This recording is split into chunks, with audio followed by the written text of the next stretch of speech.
চিন্ময় প্রভু দাসকে যারা হিন্দু ধর্ম অবলম্বী আছে তারা হয়তো সবাই জেনে থাকবে কম বেশি। কোন কারণে চিন্ময় প্রভু দাসকে গ্রেপ্তার করা হলো সেই সকল বিষয় আজকে আমরা জানবো, চলুন। চিন্ময় কৃষ্ণ দাসকে সোমবার রাজধানীর বিমানবন্দর থেকে হেফাজতে নেন বাংলাদেশের গোয়েন্দা বিভাগ ডিবি। এই ঘটনার প্রথম থেকে চলুন জেনে আসা যাক। গত 5 আগস্টের পর থেকে দেশে সনাতন ধর্ম অবলম্বীদের কয়েক দফা সমাবেশ শুরু হয়। সেই সমাবেশে চিন্ময় কৃষ্ণ দাস বর্তমান সরকারকে নিয়ে নানা রকম উক্তি প্রকাশ করেন। এর আগে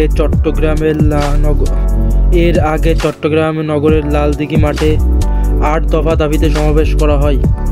এই সমাবেশে চিন্ময় কৃষ্ণ দাস হিন্দুদের মঠ মন্দিরে এবং বাড়িঘর লুটপাট এবং অগ্নিসংযোগ সহ নানা রকমের উক্তি প্রকাশ করেন। এই ঘটনার মূল শুরু হয়েছিল 30 অক্টোবর থেকে। 30 অক্টোবর মোহাম্মদ ফিরোজ খান নামে এক ব্যক্তি চিন্ময় কৃষ্ণ দাসের নামে থানায় মামলা করেন।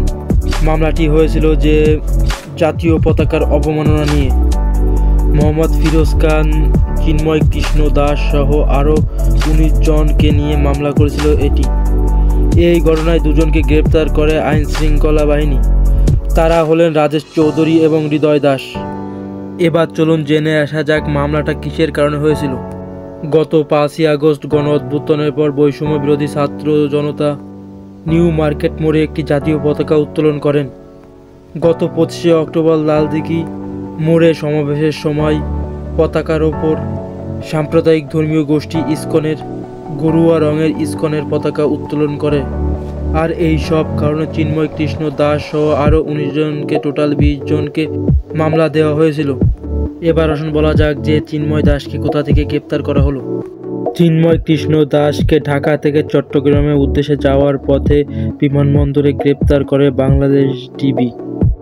আর চিন্ময় কৃষ্ণ দাসকে গ্রেপ্তার করা হয়েছে কোনো অ্যারেস্ট ওয়ারেন্ট ছাড়াই। এটা আপনি কতটা ন্যায়ের চোখে দেখবেন সেটা কমেন্টের মাধ্যমে অবশ্যই জানাবেন।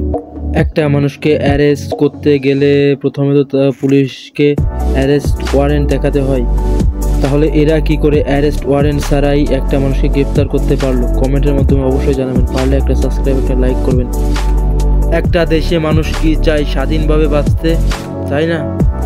আমাদের দেশ দ্বিতীয়বারের মতো স্বাধীন হওয়ার পরে এই দেশে হিন্দুদের ওপর নানা রকম অত্যাচার ও নিপীড়ন চলছে এখনো। আমি দূরের কোনো উদাহরণ দেব না, আমি আমার পাশের গ্রামের একটা উদাহরণ দিচ্ছি। আমাদের পাশের গ্রামের মন্দির এক রাতের মধ্যে ভ্যানিশ করে দিয়েছিল এই লোকগুলো।